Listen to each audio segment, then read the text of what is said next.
really disappointing afternoon for Aston Villa, losing 1-0 against Brentford here at the Gtech. I feel quite deflated about it, to be honest.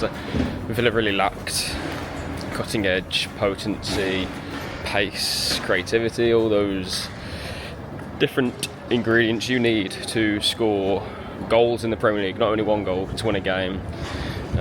Villa obviously kept a clean sheet against Newcastle, drawing 0-0 on the opening weekend, but losing at Brentford. I said it in a little pre-match talk around the stadium before the match started.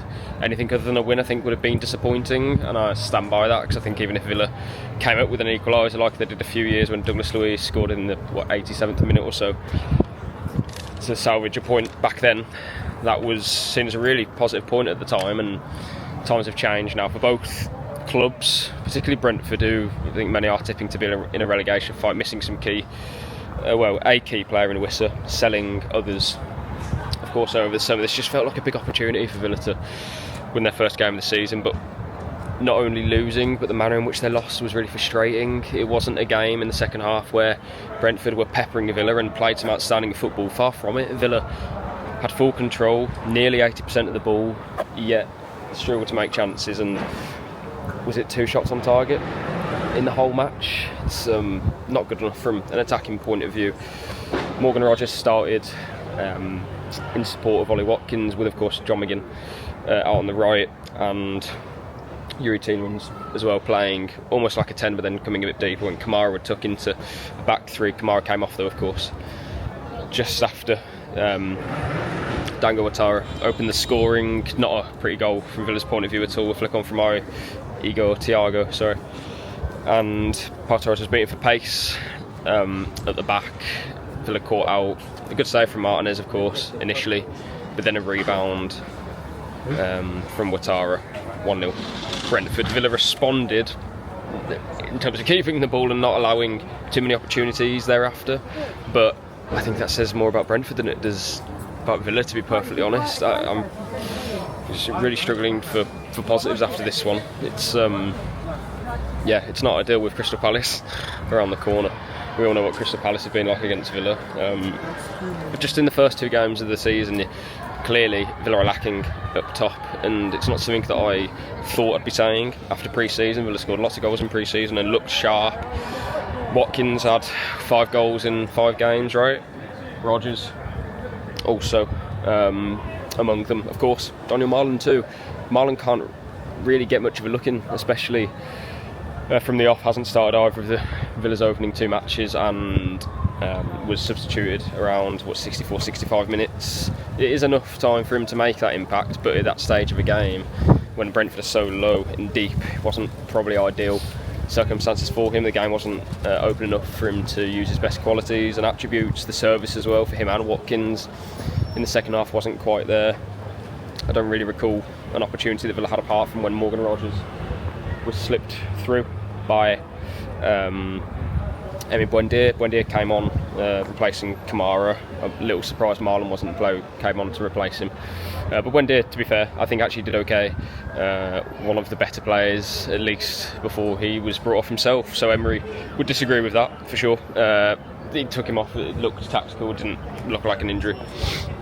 Buendia obviously really frustrated to come off with 15 minutes of the game remaining, and here we go, special edition featuring Matt Mayer and Charlie Haffenden. There we go. But Buendia, kind of rightly frustrated, I think, because he did make Villa's best chance of the game. As I say, he made it. I think from that position where he picks up the ball, anything other than a through ball to Rogers to make the opportunity would have been a bit of a disaster, because he had space to run into, and that's what he's in the team to produce. But it was really good defending, to be fair, by Michael Coyote, who had a really good game for Brentford. Arguably their man of the match. Dango Ouattara also played well, but who cares? Struggled to pick a man of the match for Villa. I picked Tielemans just because he made 2 opportunities, 2 half chances really. Slipped Watkins through, I guess you could say. He was in the box when struggled to get a shot off with his left foot, and then also made another half chance in the second half.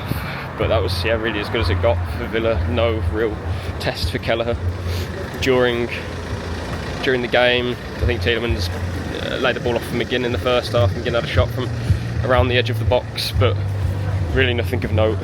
And Emery after the match saying that his expectation before the match is that, well, if you're going to kind of lack quality in the final third and not keep a clean sheet, it kind of boils down to one thing, and that's probably going to be a defeat, even though Brentford, and he didn't say this, but even though Brentford are lacking quite a lot, in my opinion, themselves. So, really frustrating way to open the season. Again, before the match I spoke about how Villa can't let this match catch them out like Bournemouth did. Again, that was the opening day of the season a few years ago under Gerrard and Dean Smith with Watford at the Vicarage Road. But although these aren't newly promoted teams and it's not the first game of the season, it still feels like that to me. A little bit of early kind of season optimism has been not sapped, but, well, I think for some maybe, to be fair. But certainly, tell you what, Emery said after the game, and this is quite telling, and this is kind of why I'm not losing hope that this still can't be a good start to the campaign, because you have Palace, Sunderland, Everton, Fulham to come.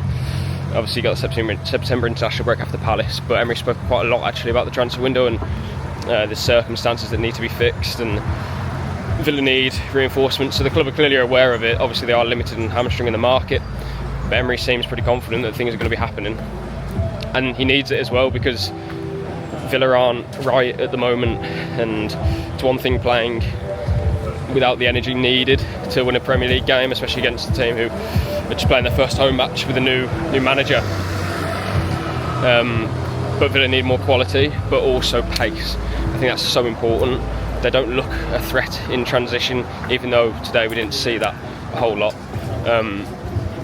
But as well, in wide areas are the wide areas for Villa at the moment, when you have McGinn.